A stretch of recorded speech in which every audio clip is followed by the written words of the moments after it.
कृपाशंकर सिंग यांनी उत्तर भारतीय महापौर बसेल इतके नगरसेवक निवडून आणू असं वक्तव्य केले।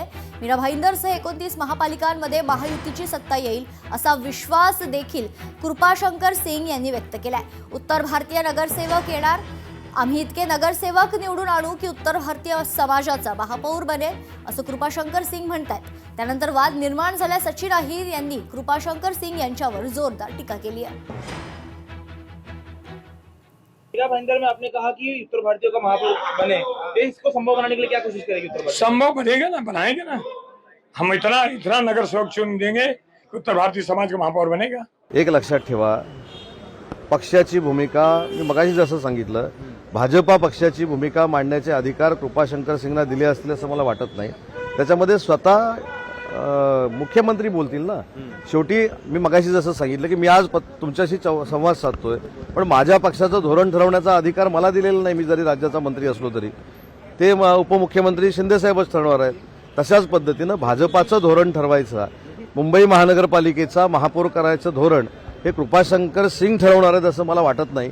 त्याचा निर्णय महायुतीतले सगळे नेते बसून घेतील। बघा, मी सांगतो, वर्गात 60 मुलं असतात। मी काल पण उदाहरण दिला, 60 मुलं अभ्यास करत असतात। तो धब्बू असतो, तो पण बोलतो ना मी पहिलाच येणार। त्यातला हा उदाहरण आहे, ज्याच्याकडे स्वतःकडे काय स्वतःचं अस्तित्व नाही, तिकडनं फिरायचा। ईडीची नोटीस आली, पैसा कमव काँग्रेसमध्ये कमवला, ते पैसा राखण्यासाठी बीजेपीने त्याच्या पाठी लागले, तर ते आता बीजेपीमध्ये गेले। उद्या बीजेपीची सत्ता गेल्यानंतर दुसरा पक्ष आला आणि ते पाठी लागले तरी कृपाशंकर त्या पक्षात जाते। अशा लोकांनी बोलून म्हणजे बरोबर नाही। त्यांनी गप मिळाला चान्स, ते राहावा तिथे। जी काय प्रॉपर्टी एवढ्या वर्षात कमवली आहे ती राखून ठेवावी, त्याचा उपभोग घ्यावा। बाकीच्या वक्तव्यामध्ये त्यांनी जाऊ नये। काय नेते आहेत ना, विष पेलवण्याचं काम करतात। कृपाशंकर सिंह हे भारतीय जनता पक्षाचे नेते आहेत आणि आम्ही जे सतत म्हणतोय की यांची जी 66 लोकांची पहिली यादी आली त्यात 20 ते 21 लोक हे परप्रांतीय होते। पुढच्या यादीतही त्यांच्या तशाच प्रकारची लोक होती। यांना मुंबईमधला जो परप्रांतीयांचा नगरसेवकांचा टक्का आहे तो यांचा वाढवण्याचा प्रयत्न आहे आणि मग त्यातून महापौर पदावर दावा करणं आणि मुंबई महाराष्ट्रापासून वेगळी करणं हे यांचे सगळ्यांचे प्लॅनिंग आहेत आणि हे सतत आम्ही लोकांना सांगतोय। कृपाशंकर सिंहांना मी एवढंच सांगेन की जर मुंबईचा महापौर मराठीच होणार, सगळ्यात प्रथम तर मुंबईचा महापौर मराठीच होणार आणि जर उत्तर भारतीय महापौर होईल असं तुम्हाला वाटत असेल आणि नाही झालं तर तुम्ही राजकारणातून बाहेर होणार का?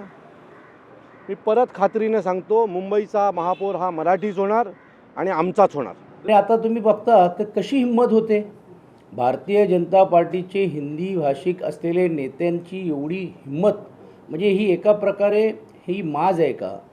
कारण एवढी आम्ही संख्या आणू किंवा मुंबईचा महापौर हा हिंदी भाषिकच व्हायला पाहिजे अशी ज्यावेळी एका प्रकारे चेतावणी म्हणा किंवा एका प्रकारे आव्हानात्मक बोललं जातो आहे, मला असं वाटते यातूनच कळते की आजही मराठी माणसाची किंवा या शहरातल्या मराठीवरती प्रेम करणाऱ्या अन्य सर्व भाषांची ही एका प्रकारे मोठ्या प्रमाणावरती अपमानित करण्यासारखी गोष्ट आहे आणि ह्यांची ही माज मतदार निश्चितपणे या निवडणुकीमध्ये उतरल्याशिवाय राहणार नाही। आता उत्तर भारतीय जातो उत्तर भारतीय म्हणतो, बिहारी जातो बिहारी म्हणतो आणि ज्याला उद्या गुजराती जाईल गुजराती म्हणेल।